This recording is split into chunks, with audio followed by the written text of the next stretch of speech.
Welcome, everyone, to United Nations General Assembly Week with the Social Innovation Summit. We want to wish the UN a happy 75th anniversary. Although we aren't in person in New York City, we still wanted to bring you networking opportunities and engaging content similar to being in New York City this week. So we have 2 days of sessions, and we hope you join us throughout. As a reminder, please use the digital brochure we sent you, and we will have one-to-one networking following our opening discussion today. This is not the usual UNGA, as we all know, and we need to recognize the impact of COVID and hope everyone is safe. But we are grateful you're here with us today, and we hope next year we see you right here in New York City. From a Social Innovation Summit standpoint, we see across the social impact landscape, and we know many organizations and companies are working on the future of work. We are all figuring out what the next 10, 20, 30 years look like for our workforce. And 2020 showed us underlying inequities, making the conversation and questions not only about 30 years from now, but right now, this week, this month, for returning to work, and the ways we have been underserving many workers in America. I'm happy to have this conversation with experts, especially because we have vantage points represented, one from the corporate world and one from a philanthropic impact fund. Now let's bring in Oliver from Lyft and Parag with the Mastercard Center for Inclusive Growth. How are you today? Going very well, thanks, Great. Mel. Good to see you, Mel. Thanks. Yeah, great to see you. Thank you for joining us, albeit outside of the UN framework. I hope everyone is safe at home on Zoom. Would love to start off just by hearing your perspective on what's happening at Lyft and the Mastercard Center for Inclusive Growth. Mainly from a 2020 perspective, there's a lot that's been happening in 2020. And just wondering your perspective, Oliver, maybe let's start with you in terms of how 2020 and everything that's been going on, how is that reshaped, reframed, elevated initiatives or any projects that you've been working on? That's a great question, Mel. Look, I'd say at Lyft, we've always put our drivers and our riders first. It's been that way since day one. So when we had one of the largest public health emergencies in modern history, bringing with it a really seismic economic shock, our first thought naturally was, what do we do for our drivers and for our riders? What do they need? And for our drivers in particular, it really started with the huge amount of advocacy that we did on their behalf to make sure that they had access to the Federal Paycheck Protection Program, PPP, and the Pandemic Unemployment Assistance Fund, PUA. We also implemented a health safety program to really make sure that both riders and drivers were safe. And, with the dip in ridership, as you'd expect in a time like this, we launched our Essential Deliveries program. And what that does is it helps drivers to earn during this dip in ridership while working with government agencies and local nonprofits and healthcare organisations to deliver essential meal items like meals, groceries, and life-sustaining medical supplies to really those people who need them. And thinking longer term, and Parag and I were talking about this a little bit before we came online, COVID-19 has really shone a light on the need for self-employed workers to have benefits and protections. And for a long time, Lyft has really been committed to innovating and developing really fresh approaches to protect independent jobs while providing new benefits and protections. And in fact, we've got a proposition on the ballot, California, Proposition 22, on election day that would guarantee independent workers' earnings, provide benefits like a healthcare contribution worth $367 a month to eligible drivers, and provide a form of workers' compensation as well, while protecting the flexibility and independence that drivers work and that very low barrier to entry work, which is critical during this period of very high unemployment. Yeah, wow. All important work. It sounds like Lyft and you have been extremely busy over the last handful of months. I know you had a lot of initiatives before that going into 2020. Parag, would love to hear from you in terms of how things have shaped out this year, particularly from a future of work or workforce perspective, but just in general, especially since I know you have an eye on the global landscape.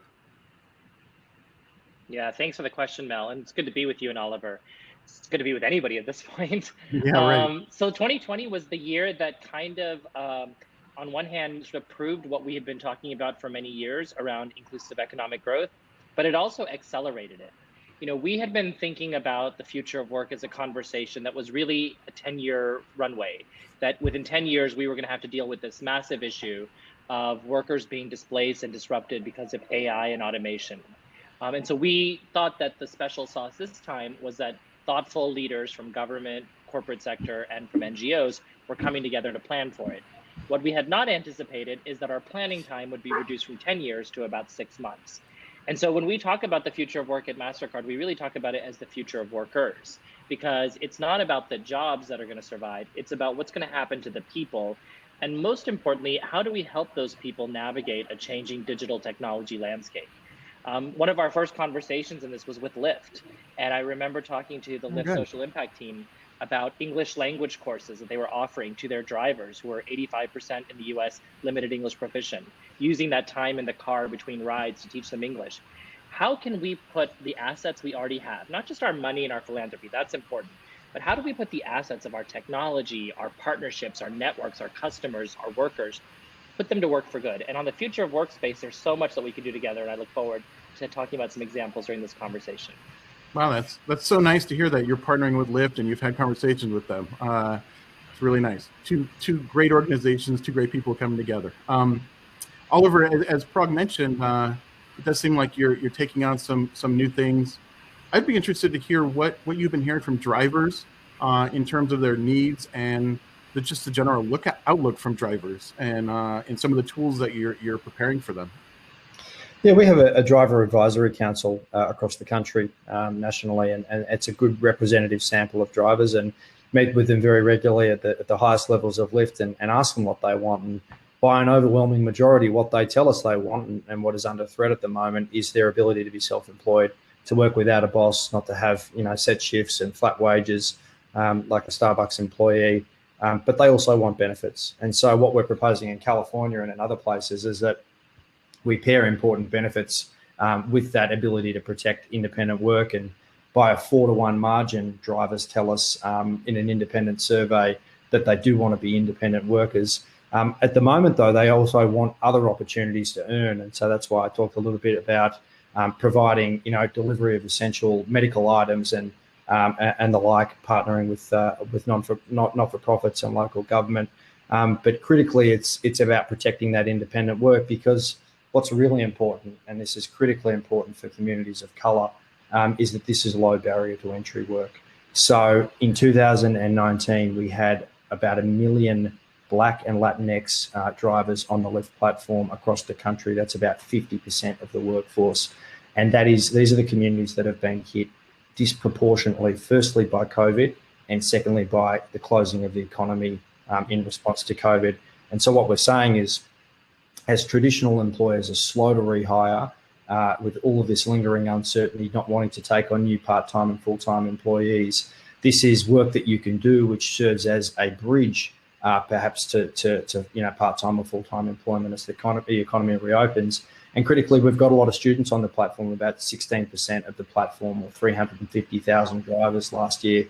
And this is the work that you can do in and around your studies. You don't have to call in sick at your part-time job when you want to cram for an exam that you've got the next day.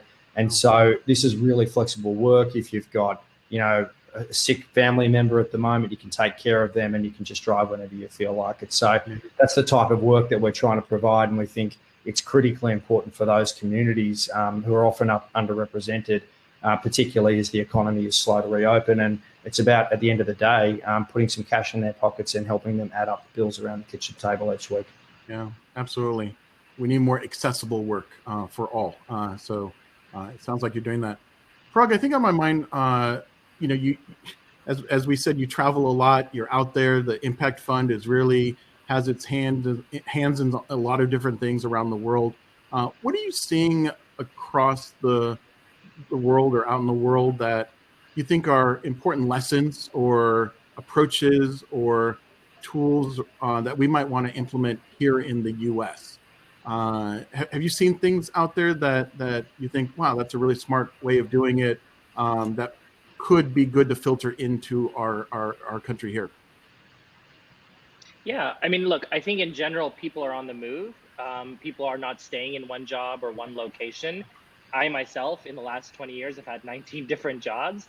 I don't know Wow. what that says about me, but with that mobility comes a need for the things around us to be mobile as well, including the way that we access and use our benefits. And so for examples of places that are getting it right, I think, one of the things that we were inspired by was what the country of France did a couple of years ago, where they set up individual training accounts for every French worker over the age of 18.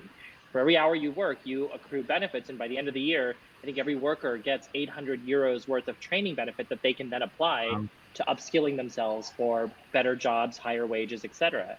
And so the question was, it's great that the government is providing this benefit, but really, corporations and other small and medium businesses benefit from this value. So how can we pool our resources together and create a model of funding that sure brings in government benefits, employer benefits, but also the workers' own savings, and really create a new model for how people manage all of their benefits, including education and skilling. And this is what we call portable benefits. And it's an idea whose time has come, and you see other countries really experimenting with it. But I think in the US, particularly at the state level, there are a lot of state legislators who are currently proposing bills around portable benefits. And we think that there's momentum. In part, it was driven by the Lyfts of the world and sort of these gig platforms. But the reality is it's necessary for all of us because, as I mentioned, I've changed jobs so many times, and each time I have to start from scratch, accruing my leave, accruing my health insurance, getting childcare and transit subsidies. If that was something that belonged to the worker, as it was always intended to do, and moved with the worker wherever they go, I think that's a better system than the one we have now. Yeah. And what is your role? What is the center's role aligned with workforce or future of work in particular, but the center's role in terms of being an impact fund, sort of being in the middle of a lot of different entities like governments and companies? How are you influencing the ecosystem? Yeah. So the center does a number of things. The first is we commission research and really actionable research that leads to changes in policy, changes in behavior. We are partnering with organizations like the Urban Institute, which is a renowned think tank based in Washington, D.C. Study on this topic of how do you move low-wage workers into higher-wage jobs through, among many other things, skilling and portable benefits. So research is one important component, because it turns out that as much as we know about this topic, there's still many unanswered questions. The second piece is around grant making. So as you mentioned, we have a Mastercard Impact Fund. It's a $500 million that Mastercard is committed towards inclusive growth. We also, last week, you might have seen, announced another $500 million specifically towards addressing racial equality and closing the wealth gap among African Americans. And then we have our sort of stakeholder engagement function, which is really bringing together influencers like we're doing here today to seed these ideas, because we believe that while government's an important partner, the real juice is in the private-private partnerships. So when you put a MasterCard together with a Lyft, and you suddenly give all these drivers real-time payments, access to a whole suite of core benefits, that is when it's not just social impact, it's commercially sustainable social impact. It's good for Lyft's business, it's good for MasterCard's business, but most importantly, it's good for the workers. Yeah, absolutely. One thing that we all see firsthand, and I think we've all been through it, is just the affordability question. It just seems like it's getting more and more expensive to be ready for the future, especially going through post-secondary, a traditional route in terms of bachelor's degree or even associate's degree. It's a really high cost to enter the middle class right now. I would love to hear from both of you. Oliver, maybe first, in terms of how you're thinking about the affordability question. I think, there are obvious ways, but I'd love to just hear in your own voice how Lyft is thinking about affordability overall in terms of pathways and routes and non-traditional, et cetera. Yeah, I think non-traditional is the right term. As Parag said, really portable benefits is an idea whose time has come. And, we think about things like how do you pair the flexibility of gig work where you can come on and off the platform whenever you feel like it, have complete flexibility to, attend a job interview whenever it works for you, if that's convenient, and earn a bit of cash while you're doing it. How do you pair that with, training at the same time? And Parag, I think, touched on one of the ventures that we've been talking about, where we're providing access to online apps that help about 60% of our drivers who identify as being from a minority background, helping many of them who don't have English as a first language upskill, learn English while they're in the car rides, and then helping them as they, drive to that next job interview as the economy reopens and they kind of want to bridge back to full-time or part-time work. So I think that's a really important initiative, English being obviously the language that we do business in, and critically the most foundational skill that one can have in order to advance their career. So we think that's critically important. And then the idea more broadly of portable benefits is something that we've advocated for a long time, working with policymakers at the state, local and federal level to say that, it's not just about independence and flexibility, but we need a system and we need to update, the kind of the 19th, 20th century labour laws that we've currently got in place to allow us to provide the sorts of accounts that Parag was talking about earlier that are already provided in France, those where the company can put cash in the account on behalf of the worker, and then the worker can draw that money down and use it for training, or can use it for a range of other things like a contribution to their healthcare or paid leave. There's a range of other things, or retirement. And we think these are all critical to build out the social safety net for gig workers. And a critical component of that is always going to be training. So where does job training fit in? Can we have an account where they can draw down money or be provided with services related to apprenticeships and job training through paid internships? These are all the sorts of things that we want to be visionary about, but we need to have a constructive conversation with policymakers around the country and update our laws to enable us to do that. Yeah. Parag, how are you thinking about affordability? Yeah, I think we need to reimagine everything now, and one of those things is skills-based hiring, right? When we put out a job posting and we put sort of standard template language on there, is there really thought that's going into why do we believe that a bachelor's degree is preferred or necessary for the job? This is not a new idea. This is something that community advocates have been saying for a long time. I also think we have to remember that, look, a few years ago, it was cliche in technology companies to talk about disrupting. I think what we're all realizing now is that disruption is not a great thing. And particularly when you're vulnerable, disruption can actually have very significant consequences. What we want to do is create a level of financial security and economic mobility for all workers, no matter where you sit in the economy and no matter what kind of job you have, right? So people need to be able to count on the fact that income is going to come in. Whether you're a Lyft driver who gets paid by the ride, you still need to make sure that at the end of the week, you can pay your rent, you can pay your groceries, or if you're a W-2 worker like most of us are, then you know that where your next paycheck is coming from. So I think when it comes to affordability of education and skilling, these models that really don't force you to take 6 months or 2 years off to get trained, but rather in quick succession, teach you some core skills that will get you well placed in a job that's hiring right now is critical.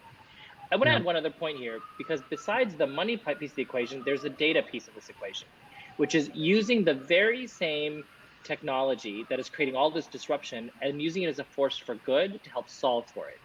We can now, with AI, look at a worker, a forklift operator, a retail worker at Macy's, map their skill set, and then compare it to other jobs with a similar combination of skills, identify what training is going to get them over the leap from one job to the other, and then immediately connect them to training providers. This is happening. A number of fintechs and nonprofits are already out in the field doing this kind of work. I can give several examples, but we as private sector companies need to join forces with them and scale this, because that's what we do best. The kind of scale that Mastercard and Lyft can reach and the speed at which we can do it, governments and nonprofits can match that. And that's why that partnership is important. Yeah, wow. Well, we're wrapping up time here. Let's leave on a question about the future of work. Let's say, tell us something that we might not be thinking about or we might not know that's in your worlds. And so, do you have a prediction of some sort for the future of work, or something on the horizon that is going to be important or big that is in your realm? Parag, do you want to kick off? I'll say that in these highly polarized times, particularly in the US, this is one of those topics where there is bipartisan excitement and enthusiasm to create problem-solving solutions. So one thing that really heartened me was when I went to Georgia last December and I testified before the state Senate, that was a committee of Democrats and Republicans, about portable benefits. the people testifying with me were not just the worker advocates, it was also the Chamber of Commerce, because they realized that there are efficiencies to be created when we join forces and buy into a set of benefits together, and when we have an administrative system that manages them all and reduces overhead costs. So I think that there is tremendous enthusiasm and political will to get this done, but we, the people, have to push for it. Yeah, I think so too. I've been hearing about this so much from companies, and so I think we're on the right path. Oliver, what about some predictions or a prediction from you? Look, I think it's time for big, bold ideas now, Mel. Just like Parag is saying, it's time for industry and government to come together with critically all of the workers that we represent, and say, what's a new solution for the future? We know we have part of it worked out. It's flexible work. We need to pair it with benefits. But critically, it's about more than that. It's about what is our vision for training and upskilling. We know that education is the great transformer. It's the great enabler, and it's the only way to overcome entrenched generational disadvantage. So it's down to companies like Lyft and Mastercard to work with policymakers and say, how do we provide a flexible new way of learning for workers who are working a bit on the side around other part-time or full-time jobs? How do we provide them with training, badges, and small component-based learning that can add up to a greater qualification over time in a flexible way? And then, as Parag said, help them bridge from the flexible work that they're doing into a more traditional W-2 job, part-time or full-time, if that's what they want, mapping out in advance what skills they're actually going to need and helping them through a programmatic or component-based system add up a whole lot of bunch of mini credentials or qualifications to something greater, which helps them achieve that goal. And I think it's our responsibility and increasingly incumbent upon all of us to make sure that we're doing our part. And I know that you and Parag are, and it's been wonderful to discuss it today. Yeah, thank you. Absolutely. Agree with you. Thank you, Oliver. Thank you, Parag. This has been wonderful. A quick conversation, but wonderful. We want to make sure that everyone has time to network because, as you know, at UNGA during this week, there's a lot of networking going on. And so we wanted to provide space for everyone to still come together online and have that networking opportunity that we get in New York City when we're together. So over the next couple of days, we have a few different networking opportunities starting right now. So all of those attending, you can click on the left sidebar. There's a networking icon, and you'll be put into one-to-one conversations and meet potential great partners. So thank you, everybody, for joining us. Hopefully we see you on our other sessions over the next 2 days. And again, thank you, Oliver and Parag. Have a good day.